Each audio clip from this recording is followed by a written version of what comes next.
An ongoing civil war and a struggle to recover from an earthquake just last year, Myanmar hit harder than most by a Middle East conflict that has dried up already uncertain supplies of fuel. CNA's team in Myanmar with this report. It's not just a waiting game. For some, it's a matter of luck. In cities like Yangon, motorists can queue up to 6 hours just to get fuel. Elsewhere outside of Yangon, some petrol stations have run empty. Here in Mandalay, residents are rebuilding after a major earthquake last year killed nearly 4,000 people.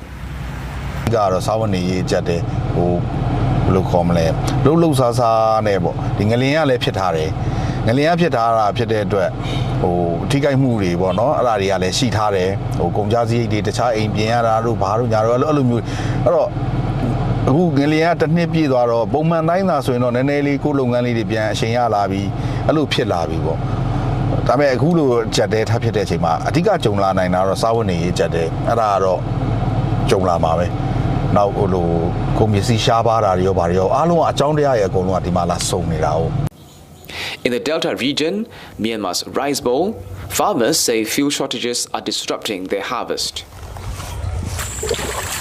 And the impact goes beyond agriculture.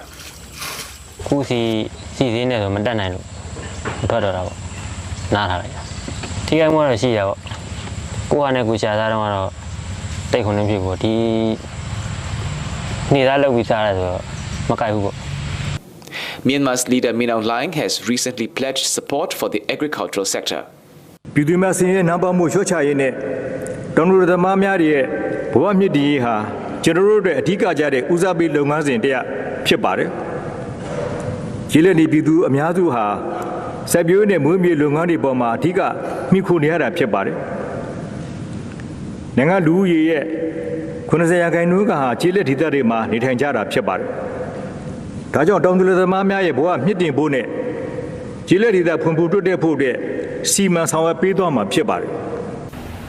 Earlier this year, the Myanmar authorities also launched a fuel rationing program in a bid to manage shortages.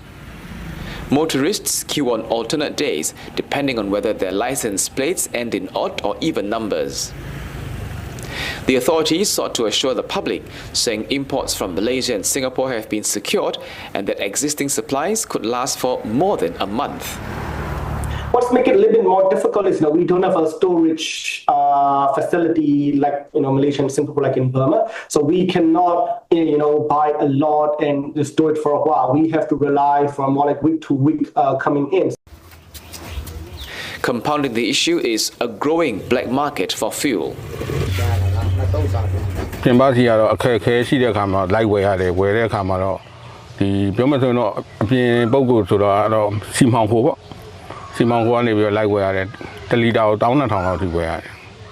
Fuel is believed to be entering the black market via two main channels. One, where motorists resell subsidized fuel, and two, misappropriating from allocated quotas.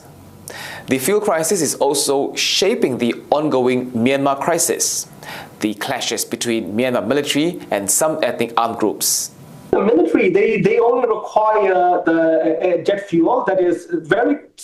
tiny portion, depending if you compare the whole country's consumption. So they have their own reserve, they have their own ration for doing it. So their capability on the air defense and air raids are not going to be impact. But for the resistant foe, there's a huge blow, right? For example, those groups along the Thai-Myanmar border may not able to smuggle a lot easier than before. The Thai government is now strictly controlling all and everything.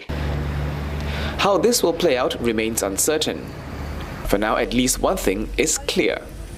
If the fuel crisis persists, it will deepen the hardship already faced by people across Myanmar. On neighbouring Thailand, not spared the pain either. $1 billion seafood industry at risk with fishermen out of diesel to power their boats. CNA's Saktesa Sambat has all the details. The sun rises over Samut Songkhram province, about a 2-hour drive away from the capital, Bangkok. A few boats are returning from the Gulf of Thailand with a day's catch, but most vessels remain docked here and have been so for weeks. Since the start of the war in Iran, global fuel and energy prices have shot up, Thailand is no exception, where the cost of diesel is now above 50 baht per litre or $1.27. That's nearly double what many trawlers paid at the start of the year. Each trip consumes up to 1,000 litres of fuel. Larger trawlers often stay at sea for weeks, travelling hundreds of kilometres offshore. Reportedly, half of Thailand's fishing fleet of 9,000 vessels are remaining in ports now since March. The life of a fisherman has never been easy. Labor laws, pollution, overfishing, and international competition have weighed heavily on the industry over the past decade. But the current fuel crisis is adding an extra layer of pressure for everyone. That might be the breaking point for many here. จากที่เมื่อก่อนเขาได้ละมา4-5 พันเนี่ยเขายังมีเหลือมั่งมาแต่แล้วเนี่ยคือได้4-5 พันเนี่ยไม่มีเหลือแล้วไปค่าน้ำมันคือเขาออกไปทำวงกันเนี่ยหมายความว่าหยุดมากกว่าออกเพราะข้าวคือน้ำมันก็แพงแล้วข้าวของก็น้อยลงเห็นไหมไปลุนไม่ได้เนี่ยคือมันไม่คุ้มกันแล้วไงแล้วมันทำให้คนเนี่ยอดตอนเนี้ยไปถามทุกหลังฮะตอนนี้มีเงินจะกินไหมสายหัวกันหมด Fishery is a multi-billion-dollar industry in Thailand. Around $7 billion worth of seafood products have been exported worldwide, according to government data.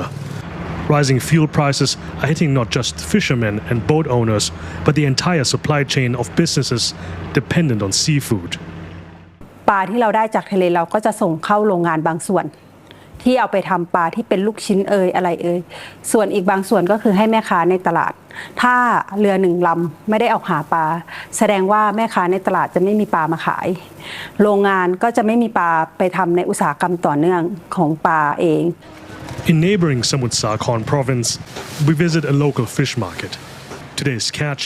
mussels, shrimps, squids, and sea bass. With the situation in the Middle East still dragging on and fuel prices remaining high, we are seeing a cascading effect on display in many aspects of life, including at this fish market here in Samut Sakhon. It's not only the fishermen that are affected by that, not only the market vendors, but also less obvious items are getting more expensive. Packaging costs are also rising as some materials are made from crude oil. While vendors are trying to keep prices stable, they worry that consumers might cut back on their expenses. ราคายางก็ขึ้นประมาณ20 บาท25 บาทต่อถุงด้วยนะคะถุงก็กิโลนึงขึ้น25 ถึง 30ยางก็ขึ้นถึง25 ถึง 30 บาทต่อกิโลถึงจุดไหนที่เราคิดว่าเราต้องขึ้นราคาก็ถ้าของมันขึ้นไปฝั่งนี้ไงอย่างถุงก็ขึ้นฝั่งนี้หรือว่ายางขึ้นฝั่งนี้ของใช้จำเป็นในครอบครัวคือใช้จ่ายทั่วไปขึ้นมากก็น้ำมันขึ้นมากคนเขาก็แบบว่าไงก็กลัวไม่ค่อยกล้ามาจับจ่ายใช้สอยอะไรเงี้ยกลัวของขึ้นตามFor the Thai government that just took office earlier this month, this crisis comes at a difficult time. Prime Minister Anutin Jambiragun's promise to revive an economy that has been sluggish for years is now being threatened to be derailed before it even began. There have been no specific support scheme for the fishery industry other than encouraging to switch to cheaper biofuel blends and a small cut of retail prices for diesel. Small mercies for an industry faced with many different challenges. There is now concern that the fishing industry is facing an existential crisis. พอมันเจอวิกฤตปุ๊บเนี่ยกลายเป็นว่าตอนเนี้ยคนที่ทำประมงอยู่เนี่ยใครมีทายาทเนี่ยก็ไม่ได้อยากจะให้ลูกหลานทำประมงต่อก็นำไปสู่ปัญหาที่ตามมาอย่างเนี้ยเรายังเจอผลกระทบทางซัพพลายเชนเลยแต่ถ้าเกิดวันหนึ่งชาวประมงหายไปเรื่อยๆเนี่ยก็จะกลายเป็นต่อไปเราจะต้องไปยังไงต่อเนี่ยผมว่านี่ก็เป็นโจทย์ใหญ่ของสังคมไทยเหมือนกันThailand's fishermen are just one of many facing an uncertain future, now compounded by the global energy crisis. The consequences are likely to continue to make waves long after the crisis is over. Saksit Sombat, CNA, Samut Songkram.